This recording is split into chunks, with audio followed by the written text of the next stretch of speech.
Comedy has always existed.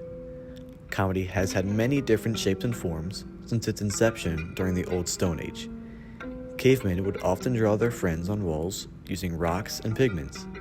A plumper friend would be drawn as a hog, hairy friends would be drawn as mammoths, and single friends would often be drawn alone. With no form of communication, this was the modern equivalent of joking around.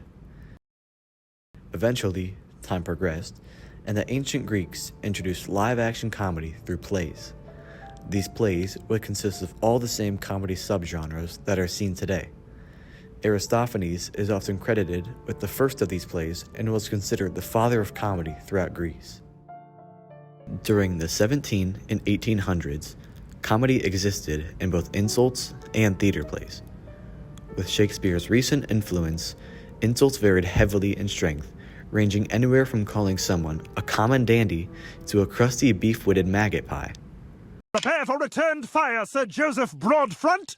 I give you one last chance to rescind your insult of calling me a common dandy! Never? Comedic films were only seen in theaters and without color or sound.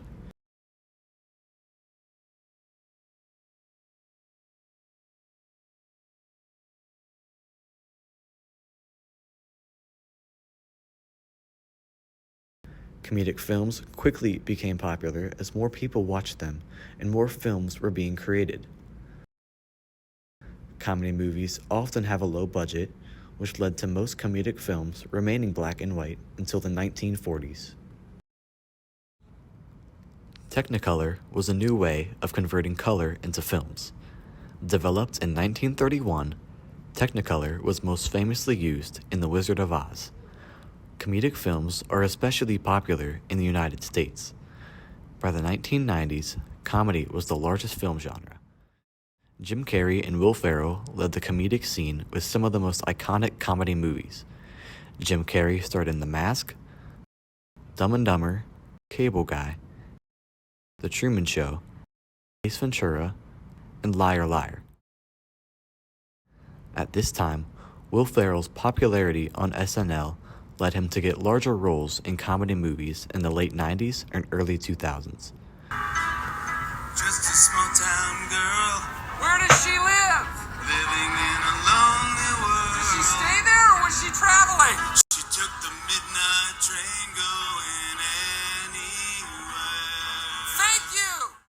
His great success in Austin Powers, Zoolander, Elf, and Anchorman brought him to the top of the comedy world. Will Ferrell later starred in Step Brothers, Talladega Nights, Daddy's Home, The Other Guys, and Semi-Pro. These two actors brought incredible popularity to comedy movies in the United States. At this time in America, comedy movies were often watched as a family or with friends, often in theaters. Comedies became a large part of life in America, and they took a hold of pop culture. These timeless movies would be quoted and had the potential to take an ordinary conversation and make it the highlight of the day. Comedies are easy to watch and are an easy escape from reality. Animated comedy series like The Simpsons and Family Guy premiered in the 1990s, and they quickly gained popularity. Sitcoms started to gain popularity in the 90s due to their focus on the family specifically watching together. Friends, Seinfeld, The Simpsons, and Family Guy revolutionized home comedy. They brought comedies into the everyday life of many Americans. Many families would watch sitcoms together at the end of their day to decompress and bring the family together. I think a good laugh is a unifying force, for sure. I think laughter brings people together. Anyone here that doesn't like to laugh? Anyone that's like, no, I hate feeling joy in my body? No, right? People think of humor as a nice to have. Oh, if I enjoyed my work more, or if I had some fun, it would be great. But if not, oh well. The reality is that humor is a must-have. In today's overworked, underappreciated, stress-filled, sleep-deprived culture, humor is a necessity. Because humor gets people to listen, it increases long-term memory retention, it improves understanding, aids in learning, and helps communicate messages. In 2001, The Office premiered in the United Kingdom, and it had low popularity during its early years. At this time, TV shows would be discontinued when they were thought to be the best they could be. They are not trying to drain the pockets of their viewers, but rather to create something amazing, which is the reason the show was discontinued after only 2 short seasons. The fame of the British Office quickly crossed the Atlantic and reached Hollywood. Season 1 of the promising new American version was released in 2005 and was not as popular as it wanted to be. The first season was just an experiment to see how the public would react to the American version, and their reaction was eventually underwhelming. Michael was originally a totally unlikable, unoriginal caricature, and it was only once this was acknowledged by the show's writers and creator that it began to change. Maybe unsurprisingly, it starts with the superficialities of Michael Scott. You might have noticed that this Michael doesn't look exactly like this one. And that's because, well, first impressions in television are everything for a character, and Michael looked like a skeevy cartoon car salesman. The American Office was almost cut after only 1 season, but the director convinced the higher-ups to give him another season. To show the large differences between American and British humor, here are identical clips from The Office from the United States. Damn it! Okay, hold on. Judge is in session. What is the problem here? You put my stuff in Jell-O again. Give him an official. That's real professional. Thanks. It's the 3rd time, and it wasn't funny the first 2 times I did. all right. What is that? It's my stapler. No. Do not take it out. You have to eat it out of there. Because there are starving people in the world, and which I hate, and it is a waste of that kind of Okay, food. you know what? You can be a witness. Can you reprimand him, please? Give him... How do you know it was me? It's always you. Are you going to discipline him or not? Ooh, discipline. Kinky. It is easy to see that the clip from the American version of the show is much more lively with emotion to make it funnier compared to the dry British version. It is clear that British comedy is much more subtle than American humor and often is missed by inattentive audiences. As we have advanced through the years, our attention spans have gotten shorter due to the short clips we usually see online. TikTok was created in 2016 and was originally used to give short educational films to students in China. Zhang Yiming created a company called ByteDance, which later created TikTok. TikTok was sent overseas to the Western Hemisphere, where it was no longer restricted to educational content. TikTok has become a very popular site for short videos, as well as YouTube, Instagram, and more. Each video is less than 2 minutes long, with most being around 30 seconds.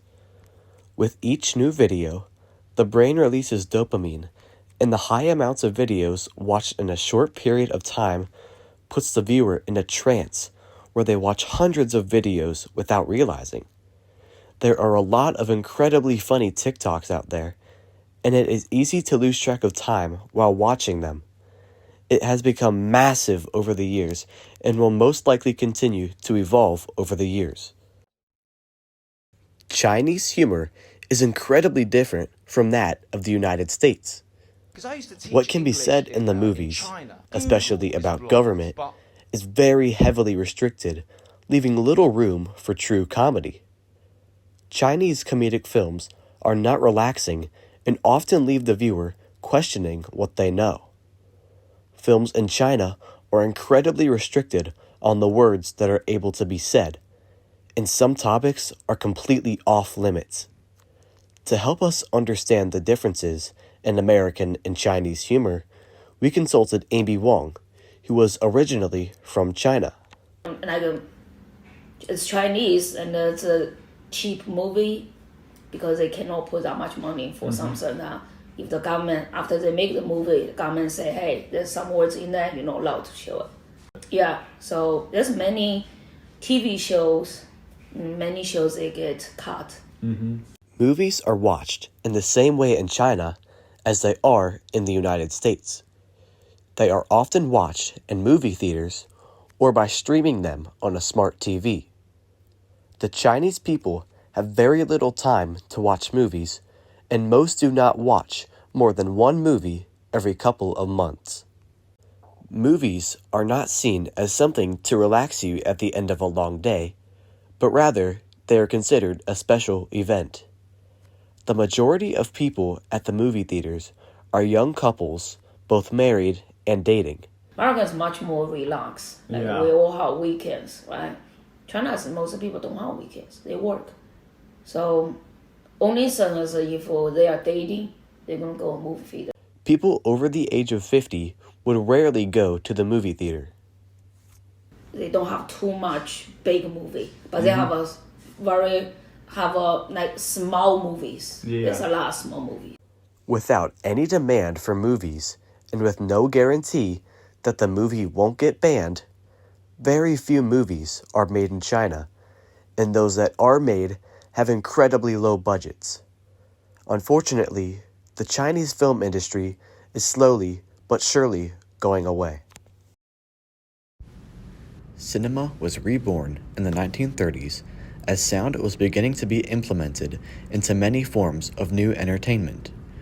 This change in the entertainment industry eventually paved the way for many famous movies such as King Kong,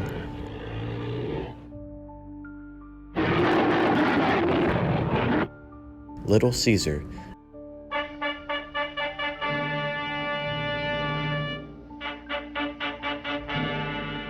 as well as Dr. Jekyll and Mr. Hyde to be created.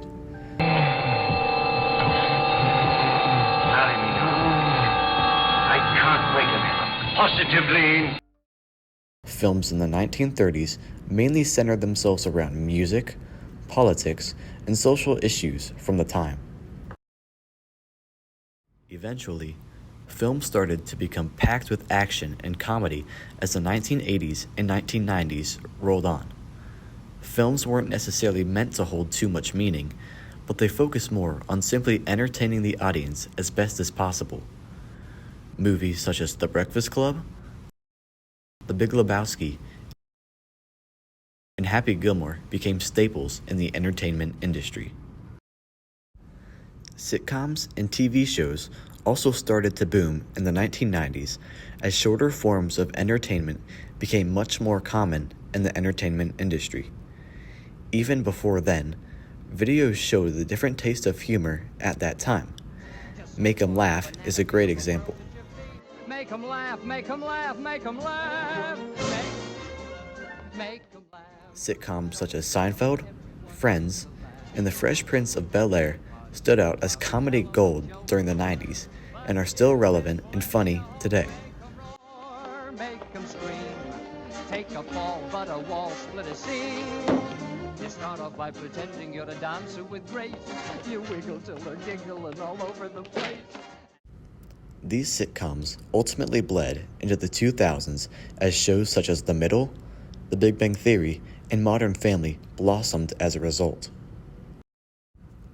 Comedy culture has ultimately held the same roots for over a century now, in the same goals of laughter, social reflection, as well as to better one's mindset.